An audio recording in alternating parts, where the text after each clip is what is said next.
बिस्मिल्लाहिर्रहमानिर्रहीम। अस्सलाम वालेकुम। सुहेल्स बैट टेक सोलोसॉफ्ट चैनल की जानब से आपको वेलकम करता हूँ। इससे पहले अगर आपने मेरा चैनल सब्सक्राइब नहीं किया हो तो मेरा चैनल सब्सक्राइब कर लीजिएगा टेक सोलोसॉफ्ट, ताकि वीडियोस असाइनमेंट्स आपको शॉर्ट नोट्स टाइमली और एक्यूरेटली मिलें। CS403 assignment 3 solution fall 2020, due date 26 जनवरी 2021 है जी। इसकी डॉक्स फाइल के अंदर आपने इसे सबमिट करना है। क्वेश्चन क्या था जी हमारे पास? हमें एक ERD दी गई थी, एंटिटी रिलेशनशिप डायग्राम दी गई थी, और हमें रिक्वायरमेंट हमारे लिए ये है कि इस ERD को डेटाबेस डिज़ाइन में कन्वर्ट करना है। इस ERD को डेटाबेस डिज़ाइन में कन्वर्ट करना है। तो बड़ा सादा सा है, इस लिहाज से सादा सा है कि रिलेशनशिप सर ने बताए हुए हैं, उन हम एट्रीब्यूट्स बताए हुए हैं। हमने इस रिलेशनशिप को उठाना है और उसका टेबल बना देना है और इनके दरमियान रिलेशनशिप लगा देना है। वो रिलेशनशिप कैसे लगाना है? प्राइमरी फॉन की मदद से लगाना है। दोबारा से बता दूं, ये बिल फर्ज एम्प्लॉय का टेबल है, सर ने दिया हुआ है, इसके एट्रीब्यूट दे रखे हैं, हमने एज इट इज से कन्वर्ट कर देना है। ये देखें एम्प्लॉय का टेबल। अब डेटाबेस डिज़ाइन क्या होता है?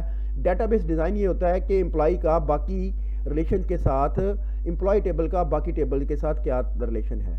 रिलेशन कायम करने के लिए प्राइमरी की और फॉन की, मतलब फॉन की का इस्तेमाल होगा। जैसा मैंने यहाँ पे कहा कि एम्प्लॉय की प्रोजेक्ट आईडी मैंने यहाँ पे रखी, इसका मतलब है मुझे ये पता चल जाए कि ये एम्प्लॉय किस प्रोजेक्ट में काम कर रहा है। तो इसकी प्राइमरी की मैंने यहाँ पे रख दी, तो यहाँ पे आके ये फॉन की बन गई, तो मैंने इसलिए इसके साथ FK भी लिख दिया, क्योंकि ये मैंने बनाया हुआ है MS विजियो में। ऑनलाइन भी बना सकते हैं, वो भी मैं आपको बात सारी समझाता हूँ आप कैसे बना सकते हैं। तो हमने अब यहाँ पे ERD को कन्वर्ट करना है डेटाबेस डिज़ाइन में। उसका तरीकाकार यही होता है कि जो ERD हो उसके सारे के सारे एट्रीब्यूट्स आप लिख लें। सर ने दिए हुए हैं, ये देखें एम्प्लॉय के सारे एट्रीब्यूट दिए हुए थे, मैंने सारे लिख लिए। उसके बाद आप सोचना है कि एम्प्लॉय का किससे रिलेशन बनेगा। एम्प्लॉय का रिलेशन बनता है प्रोजेक्ट से। हमें पता चले ये एम्प्लॉय किस प्रोजेक्ट में काम कर रहा है। हमने प्रोजेक्ट की आईडी इसको यहाँ पे लिख दी, इसका ये एट्रीब्यूट जो कि आईडी वाला था यहाँ पे डाल दिया, तो यहाँ पे आके ये फॉन की बन गया, तो मैंने इसे लिख दिया। इस तरह से हमारी ERD से डेटाबेस डिज़ाइन कन्वर्ट होता चला जाएगा। अब यहाँ पे देख लें, हमारे पास टेबल थे employ, project, manager, order, client और रिसीट। ये 6 रिलेशन थे हमारे पास, 6 टेबल थे हमारे पास। इनके एट्रीब्यूट्स गिवन थे, इनके एट्रीब्यूट्स गिवन थे। मैंने क्या किया, इन 6 टेबल को, एट्रीब्यूट्स को, पहले सादा बात करूंगा मैं, इन 6 के जो सर ने दिए हुए थे, इन सबको मैंने एक टेबल बना लिया, ऐसे जो दिए हुए थे सर ने, ये देखें बना हुआ। अब अगला बात ये है, इनके दरमियान रिलेशनशिप कायम करना था। उसके लिए मैंने क्या किया, मैंने यहाँ पे एक और बात बताता चलूँ। ये जो ERD होती है, ये जो डेटाबेस डिज़ाइन होता है, सीक्वेंस डायग्राम होती है, ये जो क्लास डायग्राम होती है, ये यूज़ केस डायग्राम होती है, ये हर बंदे का अपना पॉइंट ऑफ व्यू होता है, कंसेप्ट होता है। असल बात यह है कि बात समझ आनी चाहिए, डायग्राम को देख के समझ आनी चाहिए कि ये क्या डिपेक्ट कर रही है, हमें क्या इन्फॉर्मेशन दे रही है। मैं बनाऊंगा, सर बनाएंगे, कोई और बनाएगा, वो डाटे को देख के जब बनाएगा उनका अपना अपना पॉइंट ऑफ व्यू हो सकता है, बट होती चीज़ें सही हैं अगर तो वो इन्फॉर्मेशन मुहैया कर दें जो उनसे रिक्वायर्ड थी उन डायग्राम से। अब इस डायग्राम को देख के जो इन्फॉर्मेशन अगर आप डिपेक्ट कर रहे हैं, आपको मिल रही है, अगर वो समझ आ रही है, तो ये डायग्राम ठीक है। अच्छा, मैं ये हम थोड़ा सा एक्सप्लेन करता चलूँ। मैं कह रहा हूँ एम्प्लॉय है तो प्रोजेक्ट, अब इन दो का ही अगर मैं रिलेशनशिप कायम करूँ तो वो क्या है जी, मैंने मैनी टू मैनी किया है, सेंट्रल टेबल यूज़ नहीं किए हुए।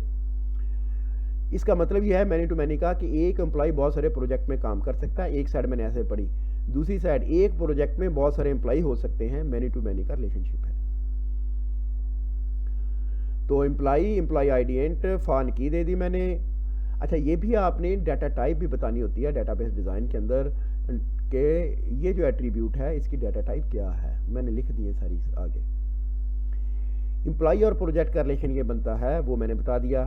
अब क्लाइंट और प्रोजेक्ट का रिलेशन क्या बनता है, मैंने कहा क्लाइंट अप्लाइड फॉर प्रोजेक्ट। तो इससे क्या होगा जी, वो आपने देख लिया कि मैंने project ID client ID client relation के अंदर इंसर्ट कर दी। इससे मैं देख सकता हूँ कि ये क्लाइंट ने किस प्रोजेक्ट को व्यू करना है या किस प्रोजेक्ट के लिए इसने अप्लाई किया हुआ है।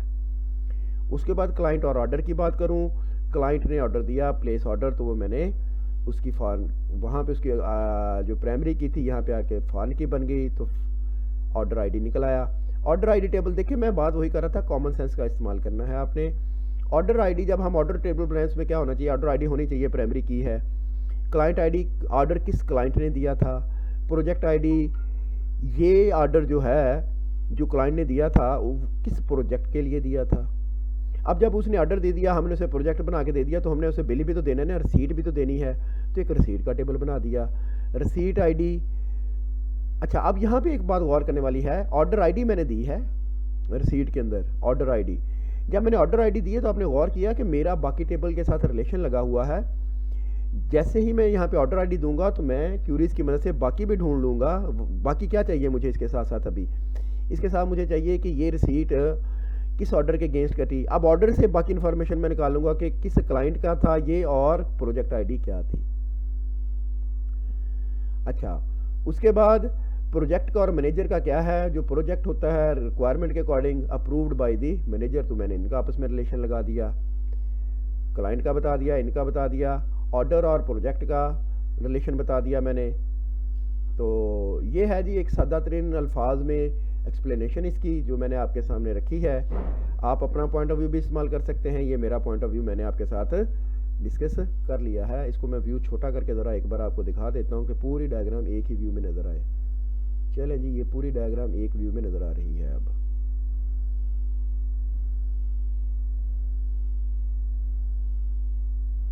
अच्छा, उसके बाद सर ने हमें कुछ क्यूरीज लिखने को कहा था। सर ने कहा था कि ये रिक्वायरमेंट है, इसकी एसक्यूएल स्टेटमेंट या क्यूरीज लिखें।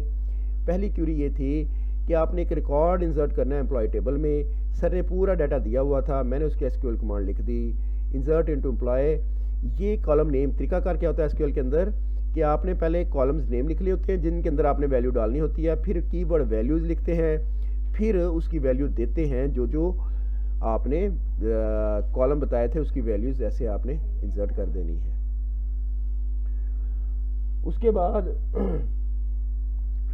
उसके बाद name of all manager whose gender is male, तो मैंने लिखा select manager underscore name from manager where manager underscore gender equal to male. Query खत्म। Show the record of all client whose project ID is PRJ002, तो उसके लिए मैंने command लिख दी select direct from client where pro underscore ID equal to PRJ002। Update the project ID from PRJ01 to PRJ001 client relation. Client के table में ये काम करना था। मैंने कहा जी अपडेट क्लाइंट, ये टेबल है, सेट कर दो किसको, प्रो आईडी PRJ001 को। Set pro ID equal to मतलब प्रो अंडरस्कोर आईडी की अब नई वैल्यू ये है PRJ001 किसकी, किस आईडी की, जिसकी PRJ01 थी। Change the name of column from email to client email in the client relation. उसके लिए मैंने यहाँ पे लफ्ज़ भी लिखा है, मैं एसक्यूएल स्टेटमेंट में यूज़ कर रहा हूँ। ये मैंने सर्च किया था तो वहाँ से SP_रीनेम, ये है जी टेबल का कौन सा कॉलम आप बदलना चाहते हैं। क्लाइंट डॉट ईमेल कॉलम हम बदलना चाहते हैं, ओल्डर या प्रीवियस जो हम चेंज करना चाहते हैं। जो न्यू रखना चाहते हैं वो है क्लाइंट ईमेल, और आगे आपने लिखना है column.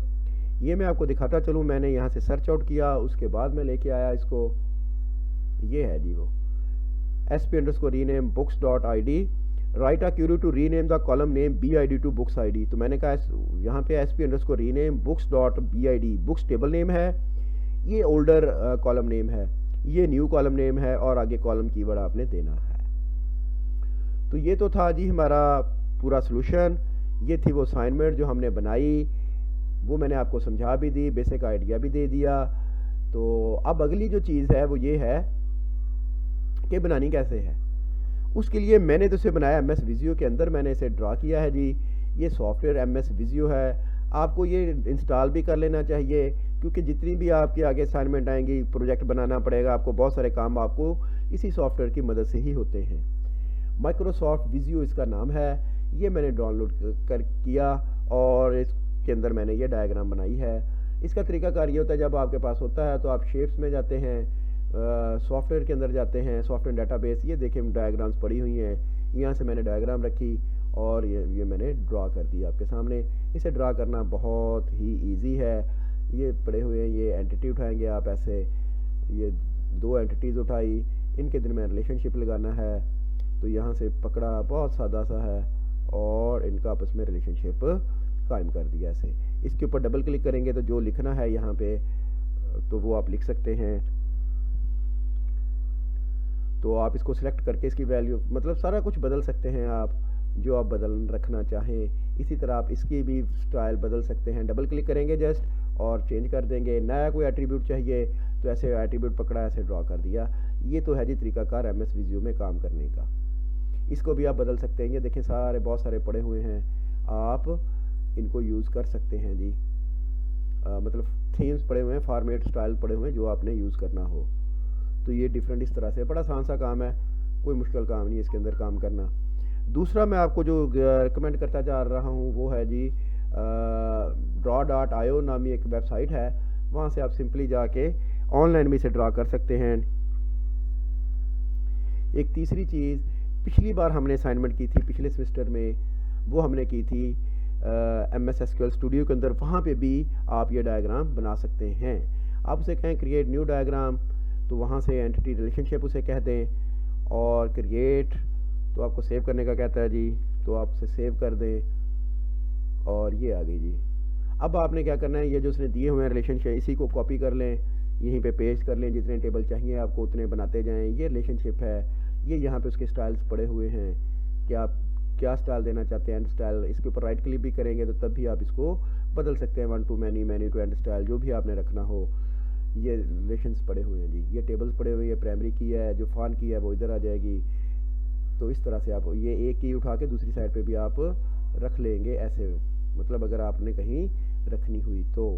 It's all up to you कैसे आप डायग्राम बना रहे हैं। ये था जी आपका सॉल्यूशन। अगर वीडियो पसंद आई हो तो लाइक और शेयर ज़रूर कीजिएगा। चैनल सब्सक्राइब नहीं किया हो तो चैनल सब्सक्राइब कीजिएगा।